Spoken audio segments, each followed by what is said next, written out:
दोस्तों नमस्कार। दोस्तों कैसे हैं आप सब लोग? दोस्तों आइए आज हम जो हमारी स्टोरी है श्रवण द ड्यूटीफुल सन उसका अंतिम और लास्ट पार्ट पढ़ते हैं और इस स्टोरी के माध्यम से हम इंग्लिश को लिखना, पढ़ना और बोलना सीखेंगे और जो भी इस स्टोरी में वोकैब है, इसकी जो भी वर्ड मीनिंग है उसको मैं लिख के बताऊंगा जिससे कि वो आपको लंबे समय तक याद रहेगी। जो भी ग्रामर पॉइंट ऑफ व्यू से इम्पोर्टेंट है लाइक कि वो नाउन है, प्रोनाउन है या उसका टेंस फॉर्मेशन क्या है ना, ये that all I will just get to know. ठीक है, मैं आपको सभी बताऊंगा। दोस्तों मेरी आपसे रिक्वेस्ट है कि यदि आप चैनल पर नए हैं तो प्लीज़ चैनल को सब्सक्राइब करिए और अधिक से अधिक लोगों को शेयर करिए क्योंकि इससे मुझे और अच्छा कंटेंट लाने का मोटिवेशन प्राप्त होता है। तो आइए मैं ज़्यादा टाइम को वेस्ट ना करते हुए हम डायरेक्टली कंटेंट पे चलते हैं and let's start the story. Okay, बाकी जो इसके पार्ट हैं उसका लिंक मैं डिस्क्रिप्शन में डाल दूंगा। दोस्तों आप वहाँ से इस पूरी स्टोरी को आप पढ़ सकते हैं, देख सकते हैं वीडियो के माध्यम से और इंग्लिश को सीख सकते हैं। स्टोरी काफ़ी अच्छी है। स्टोरी जो हमारे लॉर्ड रामा और जो उनके पिता दशरथ जी हैं उनसे भी लिंक है, तो कृपया आप लोग डिस्क्रिप्शन में जाकर के लिंक क्या ओपन करके स्टोरी के बाकी पार्ट्स को देखिए ताकि पूरी स्टोरी आपको समझ में आए। श्रवण रिप्लाइड। श्रवण रिप्लाइड। रिप्लाइड जो है वो रिप्लाई REPLY रिप्लाई, ये उसका पास्ट फॉर्म है और इसका मतलब होता है कि प्रत्युत्तर देना या उत्तर देना, जवाब देना। तो श्रवण ने, चूंकि यहाँ पे रिप्लाइड है, ये पास्ट फॉर्म है, तो हम कहेंगे कि श्रवण ने जवाब दिया या श्रवण ने उत्तर दिया। ओके, उत्तर दिया। क्या उत्तर दिया? माई नेम इज श्रवण। माई, अब माई मीन्स मेरा, नेम मतलब नाम, इज मतलब है और श्रवण मीन्स श्रवण जो कि एक प्रॉपर नाउन है, व्यक्तिवाचक संज्ञा है। हम सेंटेंस में शब्दों की पार्ट ऑफ स्पीच को भी समझेंगे जो कि काफ़ी इम्पोर्टेंट है, जो कि काफ़ी इम्पोर्टेंट है। तो माई जो है यहाँ पे, माई क्या है? तो माई जो है ये आई, ओके, जो कि आई होता है। आई का क्या है? ये पजेसिव एडजेक्टिव है। क्या है ये? पजेसिव एडजेक्टिव है। ये पजेसिव प्रोनाउन नहीं है। पजेसिव प्रोनाउन जो आई का होता है वो होता है माइन। अब आप कहेंगे पजेसिव एडजेक्टिव या पजेसिव प्रोनाउन में फ़र्क क्या है? दोनों ही पजेशन बनाते हैं, यानी कि किसी चीज़ पर अधिकार बताते हैं ना। तो माई यानी कि मेरा नाम, तो यहाँ पे नाम पे अधिकार के लिए हमने माई जो कि पजेसिव एडजेक्टिव को यूज किया है। अब हमें कैसे मालूम पड़ेगा कि ये पजेसिव एडजेक्टिव है? क्योंकि यहाँ देखिए प्रोनाउन के बाद में ऑलरेडी नाउन दिया हुआ है। नाम, नाम एक नाउन होता है, ठीक है। तो चूंकि हम जानते हैं कि प्रोनाउन का प्रयोग ही हम नाउन की जगह पर करते हैं, तो प्रोनाउन के जस्ट बाद नाउन तो आ नहीं सकता क्योंकि यहाँ नाउन आया हुआ है। इसीलिए ये आई का क्या है? ये पजेसिव एडजेक्टिव फॉर्म है, ठीक है। इसका मतलब होता है मेरा। क्या? मेरा। My name, my bag, my school, okay, my friends, my parents, ऐसे, ठीक है जी। चलिए, my parents are blind. My again मेरे, पेरेंट्स यानी कि माता पिता, आर यानी कि हैं जो कि आपकी हेल्पिंग वर्ब है यहाँ पे, ब्लाइंड यानी कि अंधे। ब्लाइंड यानी कि अंधे, यानी कि मेरे माता पिता जो हैं क्या हैं? वो अंधे हैं, ठीक है। अब देखिए दोस्तों यहाँ पे आर जो है कैसे यूज किया गया? तो आर जो है इसका जो सब्जेक्ट है, जो कि पेरेंट्स है सब्जेक्ट, उसके हिसाब से हमने हेल्पिंग वर्ब आर का प्रयोग किया है। क्योंकि जो पेरेंट्स है यहाँ पे ये आपका बहुवचन है, इसीलिए हमने यहाँ पे आर का यूज किया है ना। यहाँ पे देखिए, they are waiting for me under a tree nearby. They यानी कि वे, दे मतलब वे, और ये आपका क्या है? प्रोनाउन है। ये आपका क्या है? प्रोनाउन है, ठीक है जी। और कौन सा प्रोनाउन है आपका? ये तो थर्ड पर्सन प्रोनाउन है ना, ठीक है जी। चलिए, आर, आर अगेन आपका मतलब है, तो वे हैं क्या कर रहे हैं? वेटिंग। वेटिंग, वेटिंग मतलब क्या होता है? वेट करना। वेट का आईएनजी फॉर्म है वेटिंग। इसका मतलब होता है कि इंतजार करना। क्या होता है? इंतजार करना, ठीक है। चूंकि यहाँ पे आर प्लस वर्ब की फर्स्ट फॉर्म में आईएनजी है, तो ये आपका प्रेजेंट कंटिन्यूअस टेंस हो गया। और इस टेंस का प्रयोग हम तब करते हैं जब कोई क्रिया चालू होती है, कोई क्रिया कंटिन्यूअस होती है, कोई क्रिया भी चल रही होती है। तो यहाँ कहने का मतलब क्या है कि वे इंतजार कर रहे हैं, इंतजार कर रहे हैं। ठीक है, फोर यानी होता है के लिए, फोर यानी के लिए, और ये आपका प्रीपोजिशन होता है। किसके लिए इंतजार कर रहे हैं? मी यानी कि मेरा, है ना, तो या मेरे लिए। तो they are waiting for me यानी कि वे इंतजार कर रहे हैं मेरे लिए।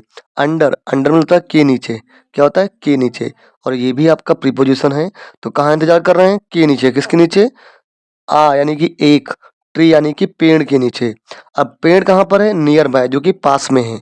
नियर बाय मतलब होता है पास में, या पास में ना, जो कि पास में है, और ये भी आपका प्रीपोजिशन है। ठीक है जी, चलिए आगे बढ़ते हैं। They are very thirsty. अब दे अगेन आपका वे हो गया, ये आपका थर्ड पर्सन प्रोनाउन है। ठीक है, आर मतलब है अगेन, वेरी यानी कि बहुत, थ्रस्टी यानी कि प्यासे, थ्रस्टी यानी कि प्यासे, थ्रस्टी मीन्स प्यासा होता है, जैसे प्यास लगी हो। ठीक है, अब देखिए यहाँ पे थ्रस्टी जो है दोस्तों, अगर हम इसमें बात करें पार्ट ऑफ स्पीच की, तो थ्रस्टी जो है आपका एडजेक्टिव है, विशेषण है। ठीक है, और वेरी जो है आपका वो एडवर्ब है, यानी कि क्रिया विशेषण है। क्यों? क्योंकि एडवर्ब की परिभाषा ये होती है कि ऐसा कोई शब्द जो किसी नाउन को माफ कीजिएगा, ऐसा कोई शब्द जो किसी विशेषण को यानी कि एडजेक्टिव को, या किसी वर्ब को, या किसी दूसरे एडवर्ब को मॉडिफाई करे, या उसके बारे में कुछ बताए, एडिशनल इन्फॉर्मेशन दे, उसे हम एडवर्ब कहते हैं। तो चूंकि यहाँ पे थ्रस्टी एडजेक्टिव है, और थ्रस्टी प्यासे हैं, पर कैसे प्यासे हैं? वेरी यानी कि बहुत प्यासे हैं। क्या है? बहुत प्यासे हैं। तो ये आपका एडवर्ब ऑफ डिग्री हो गया। क्या हो गया? एडवर्ब ऑफ डिग्री हो गया। ठीक है जी, ध्यान रखिएगा। तो ये एडवर्ब हो गया, ये एडजेक्टिव हो गया। तो वे बहुत प्यासे हैं, अगर हम ट्रांसलेट करेंगे तो ऐसे। हमें ग्रामर को भी सीखना है, ताकि हम कंपटीशन बेस से भी चीज़ सीख पाएँ। खाली अनुवाद करके ही आप इंग्लिश पढ़ तो लेंगे, पर बोल नहीं पाएँगे। समझ जाएँगे, बट स्पोकन नहीं हो पाएगा। स्पोकन के लिए व्हाट इज़ इम्पोर्टेंट, कि आपको मालूम हो कि हमें नाउन का यूज़ कहाँ करना है, प्रोनाउन का यूज़ कहाँ करना है ना? So you need to know everything. Okay, अगर आपको ज़ीरो टू हीरो बनना है, तो you have to know everything. Okay, चलो चलते हैं। Kindly do me a favor of carrying some water for them to drink. Kindly, kindly मतलब होता है कि कृपा करके, है ना, यहाँ पे आप रिक्वेस्ट कर रहे हो, कृपा करके। डू यानी करना, डू मीन्स करना, ये एक वर्ब होती है, डू मतलब करना। तो कृपया करिए, क्या करिए? मी यानी कि मेरे लिए, क्या करना है? ए यानी कि एक, फेवर यानी कि एहसान। कृपया करिए मेरे लिए एक एहसान। किस चीज़ का एहसान? ऑफ कैरिंग, कैरी करने का, ले जाने का। क्या ले जाने का? सम वाटर, कुछ पानी। फोर के लिए, फोर मतलब के लिए, फोर मतलब के लिए, किसके लिए?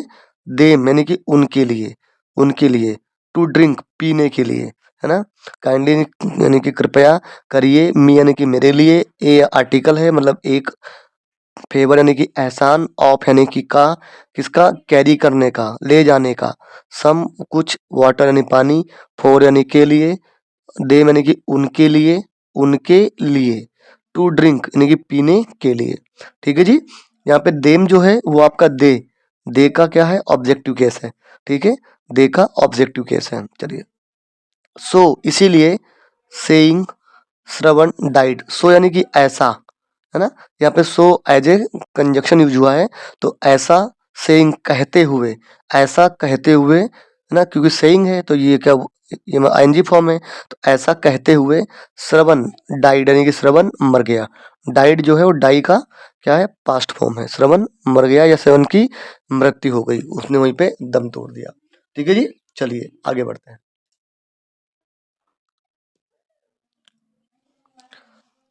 With a heavy heart, with with a heavy heart, heart पढ़ेंगे इसको।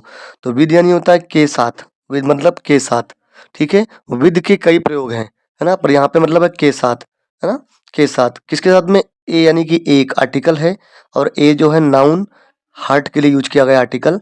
ठीक है, तो विद अ हैवी हार्ट यानी कि के साथ, के साथ एक, हैवी यानी कि भारी, हार्ट यानी कि दिल के साथ, बट इसे आप कहेंगे कि उदासीन होकर के, या उदास होकर के, है ना।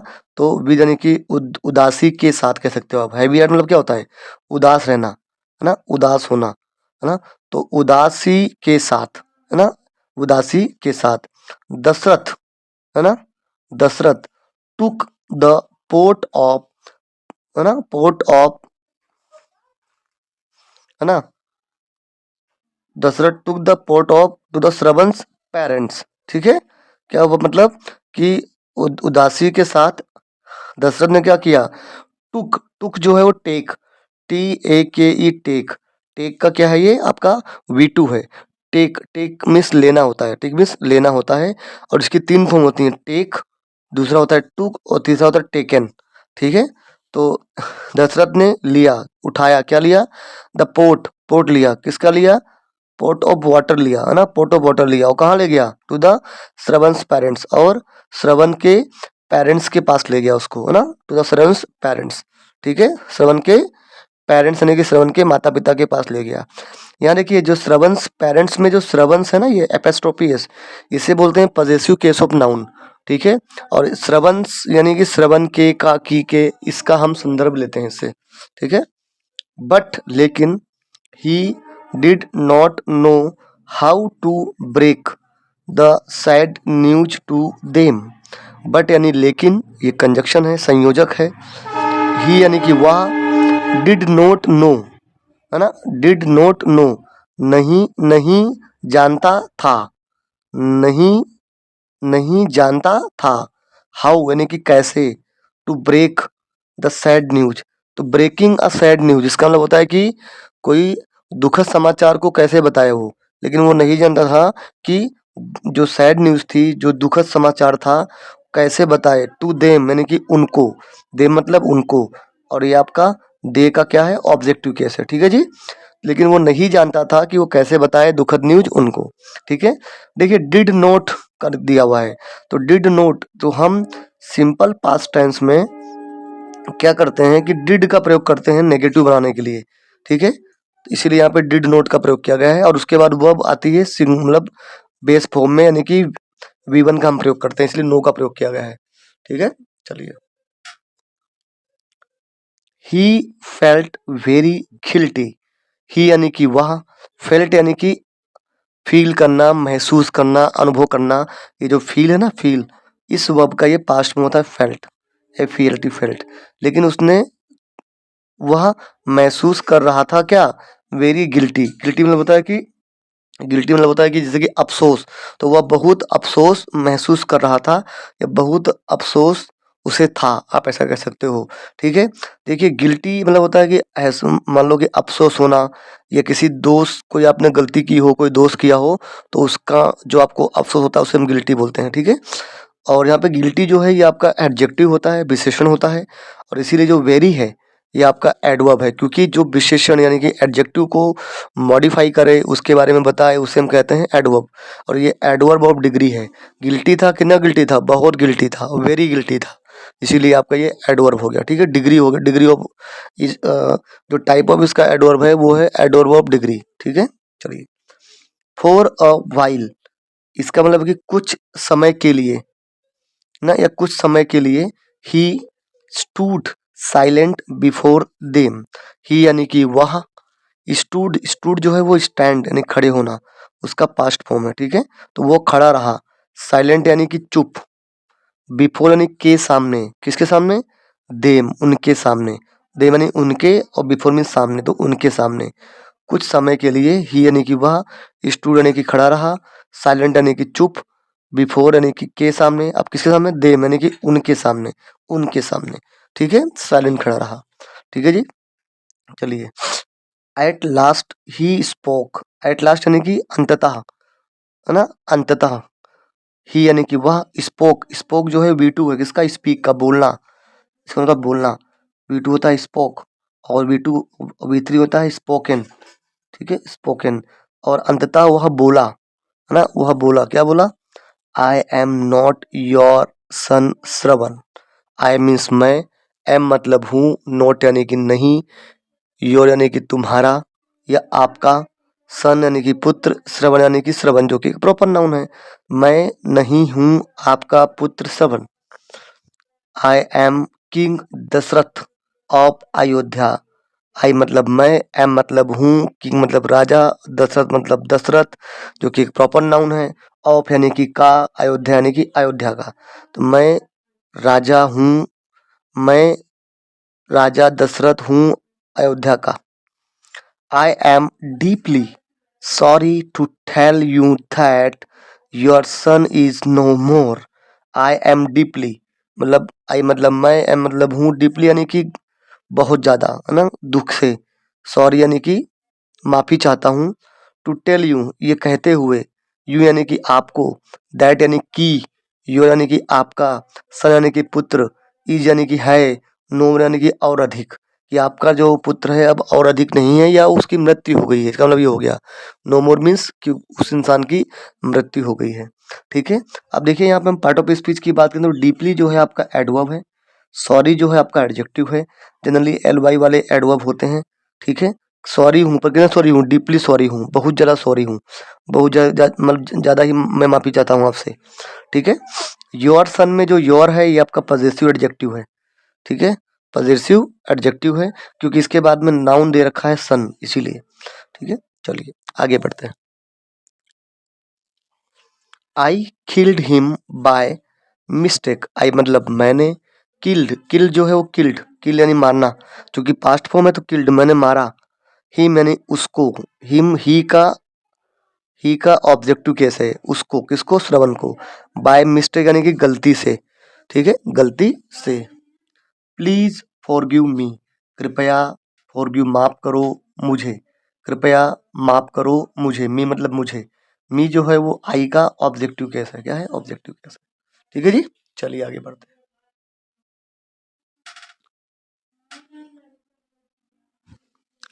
ओ राजा मतलब ओ किंग, मतलब किंग को हिंदी में बोलते हैं राजा, ओ राजा। वेल्ड, वेल्ड श्रवंस फादर, वेल्ड का मतलब होता है, वेल मतलब होता है चिल्लाना या सिसक सिसक के रोना। ठीक है, क्राई करना। ठीक है, तो ओ राजा, वेल्ड यानी कि चिल्लाए, श्रवंस फादर श्रवण के पिताजी। You have killed our only son and our only support, you यानी कि तुमने, हैव किल्ड यानी कि मार दिया है ना, क्योंकि यहाँ पे है प्लस वी थ्री यूज किया गया है ना, तो ये आपका क्या हो गया, ये आपका प्रेजेंट परफेक्ट टेंस हो गया, मतलब एक्शन पूरा हो गया है, काम हो चुका है उस संदर्भ में। तो यू हैव किल्ड यानी कि आपने मार दिया है, आर यानी कि हमारे, ओनली यानी कि मात्र या एकमात्र, सन यानी कि पुत्र को, एंड यानी कि और, आर ओनली सपोर्ट और हमारे मात्र सहारे को, हमारे मात्र सहारे को, सपोर्ट मीन्स सहारा। ठीक है, चलिए। He looked after us with tender care and love, he यानी कि वह, लुक्ड आफ्टर यानी होता है देखभाल करना, तो वो देखभाल करता था, क्योंकि लुक्ड आफ्टर है ये आपका पास्ट है, इसीलिए वह देखभाल करता था, अस यानी कि हमारी या हम हमें, विद के साथ, किसके साथ में, टेंडर केयर के साथ, यानी कि टेंडर मीन्स होता है कि कोमल, है ना, कि प्रेम पूर्वक, है ना, तो टेंडर केयर यानी कि कोमलता के साथ में केयर करता था या प्रेम पूर्वक हमारी देखभाल करता था, एंड और लव यानी कि प्रेम के साथ, प्यार के साथ। ठीक है, आपने उसको मार दिया है। नाउ यानी कि अब, we have none in this world to live for, now यानी कि अब, ये आपका एडवर्ब होता है, ध्यान रखिएगा। वी हैव, अब यहाँ पे देखिए, यहाँ पे have as a helping verb use हुआ था। ठीक है, और यहाँ पे जो हैव है as a main verb use हुआ है। जब हैव का यूज आप मेन वर्ब की तरह करते हैं तब उसका मतलब होता है कि उसके बाद आने वाले नाउन या प्रोनाउन पर उसका अधिकार होना, किसी चीज पर आपकी मान लो अधिकार जताने के लिए हम हैव का प्रयोग करें, जैसे कि आई हैव अ कार, मेरे पास कार है, आई हैव अ पेन, मेरे पास पेन है। ठीक है जी, तो वी हैव यानी कि हमारे पास न, है, नन यानी कि नो वन, नन में क्या होता है, नन मीन्स नो वन, ध्यान रखिए, नो प्लस वन, तो अब हमारे पास कोई नहीं है, इन में, दिस वर्ल्ड इस संसार में, to live for, to live यानी कि जीने के लिए, है ना, जीने के लिए, है ना, यानी कि अब ऐसा कोई नहीं है जिसके लिए हम जिए इस संसार में, इसका मतलब ये है। ठीक है जी, चलिए। देखिए यहाँ पे दिस वर्ल्ड रखा है, वर्ल्ड जो है आपका नाउन है और दिस जो है यहाँ पे डेमोन्स्ट्रेटिव एडजेक्टिव है। दिस दैट दिस, है ना, इन सबको हम डेमोन्स्ट्रेटिव एडजेक्टिव कहते हैं यदि उनके पास बाद में नाउन दिया हो। ये चीज़ आपको पहचानना पड़ेगा क्योंकि डेमोन्स्ट्रेटिव प्रोनाउन भी ऐसे होता है पर उसकी पोजीशन डिफरेंट होती है, क्योंकि यहाँ पे वर्ल्ड को क्वालिफाई कर रहा है दिस और वर्ल्ड एक नाउन है, इसीलिए दिस आपका डेमोन्स्ट्रेटिव एडजेक्टिव है। इसीलिए मैं कहता हूँ कि ग्रामर को रटना नहीं है, सीखना है और लॉजिक से ही आप सीख पाओगे। ठीक है, but you will not escape punishment for the great harm you have done. But यानी कि लेकिन, यू यानी कि तुम, will not escape, will not escape यानी कि नहीं भाग सकते या नहीं भाग सकते, किस लिए भाग सकते, पनिशमेंट से, है ना, यानी कि जो आपको दंड मिलेगा उससे नहीं, उसको एस्केप नहीं कर सकते, यानी कि उस पनिशमेंट को आप, एस्केप नहीं होता भागना, छोड़ के भागना, उसे छोड़ के नहीं भाग सकते। फोर के लिए, द ग्रेट हार्म, है ना, बड़े नुकसान के लिए, यू हैव डन जो कि तुमने किया है, यू हैव डन यानी कि तुमने किया है, क्योंकि है प्लस V3 आ गया तो इसका मतलब क्या है, काम हो चुका है और ये प्रेजेंट परफेक्ट टेंस हो गया। तो जो कि तुमने किया है, डन यानी कि तुमने कर दिया है, उस उस ग्रेट हार्म के लिए जो पनिशमेंट मिलेगा तुम उससे नहीं भाग सकते, तुम उससे एस्केप नहीं कर सकते। ठीक है, आई कर्स यू, 10, 10 मतलब इसीलिए, यू यानी कि तुम्हें, कर्स यानी कि श्राप देता हूँ, आई मतलब मैं श्राप देता हूँ तुम्हें इसीलिए। You too will die of grief due to separation from your son. You यानी कि तुम, टू मतलब भी, विल डाई यानी कि मरोगे, मरोगे, डाई में मरना, विल डाई मतलब मरोगे, फ्यूचर हो गया ना ये, तो विल डाई यानी कि मरोगे, तुम भी मरोगे, ऑफ से, ग्रीप, ग्रीप यानी कि दुख से, ड्यू टू के कारण, किसके कारण, सेपरेशन मीन्स अलगाव, ओके, अलगाव के दुख के कारण, फ्रॉम से, किससे, योर सन तुम्हारे पुत्र से, तो तुम भी मरोगे दुख से, सेपरेशन के कारण, फ्रॉम, तुम्हारे पुत्र से, तुम्हारे पुत्र से अलगाव के दुख के कारण तुम भी मरोगे। ठीक है, ऐसा उन्होंने उनको कर्ज किया, ऐसा उन्होंने उनको श्राप दिया। ठीक है जी, चलिए, ड्यू टू का मतलब होता है के कारण, ड्यू टू मतलब होता है के कारण, ग्रीप का मतलब होता है दुख, दुख, है ना, ध्यान रखिएगा। चलिए, सेइंग दिस, कहते हुए ये, श्रवणस पेरेंट्स, श्रवण के श्रवण के माता पिता, डाइड यानी कि मर गए, उनकी मृत्यु हो गई, ब्रोकन हार्टेड, है ना, ब्रोकन हार्टेड यानी कि टूटे हुए दिल के साथ या दुखी, दुख के साथ उनकी वहां पे मृत्यु हो गई, वो मर गए। ठीक है, आगे देखते हैं। सम ईयर्स लेटर, कुछ सालों बाद, the curse of Shravan's father came, इसको बोलेंगे केम, ये कम का पास्ट फॉर्म होता है केम। ठीक है, केम ट्रू, कुछ सालों बाद, जो कर्स है, जो, है ना, जो कि श्राप है, किस, ऑफ का, किसका, श्रवण के फादर का, कैम यानी कि, कैम ट्रू यानी कि सत्य हुआ, कैम ट्रू मतलब होता है सत्य होना, कोई चीज सही हो जाना, सही हुई। Dasharath too died of grief after his son Rama went into exile to the forest for 14 years. Dasharath भी डाइड यानी कि मर गए, ऑफ ग्रीफ दुख से, आफ्टर के बाद, हिज सन रामा वेंट किसके बाद, उनके पुत्र रामा, है ना, गए, कहाँ गए, इनटू एक्साइल, एक्साइल यानी कि एकांतवास या देश निकाला, जब उनके पुत्र राम गए, देश निकाला, है ना, या देश से निकाल दिए गए, या मतलब जो गए एक्साइल में गए, एकांतवास में गए, कहाँ गए, टू द फॉरेस्ट, जंगल में, फोर के लिए, किसके लिए, 14 ईयर्स के लिए, 14 सालों के लिए। ठीक है, तो उसके बाद वो भी डाइड, मर गए, ग्रीफ यानी कि दुख से, के बाद, कब, किसके बाद, हिज रामा, जब उनके पुत्र रामा वेंट यानी जाना, जो गो का V2 है, गए, इनटू एक्साइल यानी कि एकांतवास में, टू द जंगल, जंगल की ओर या जंगल में, फोर के लिए प्रीपोजिशन है जो कि आपका एक 14 ईयर्स के लिए, तो उसके बाद उसके दुख में, उसके ग्रीफ में उनकी भी मृत्यु हो गई, दशरथ की भी मृत्यु हो गई, और इसीलिए यहाँ कहा गया है कि जो जो कर्स है, किसका, श्रवण के फादर का, वो केम ट्रू, वो सत्य हुआ। ठीक है, तो दोस्तों ये थी हमारी story and named as a Shravan the dutiful son, Shravan एक आज्ञाकारी पुत्र। तो आपको ये कंटेंट कैसा लगा दोस्तों, कमेंट कीजिएगा, अपने मित्रों को शेयर करिए, आप स्वयं भी सब्सक्राइब कीजिए ताकि हम ऐसे ही अच्छे अच्छे कंटेंट आपके लिए लाते रहें। तब तक के लिए keep watching, stay healthy, okay, thank you very much friends.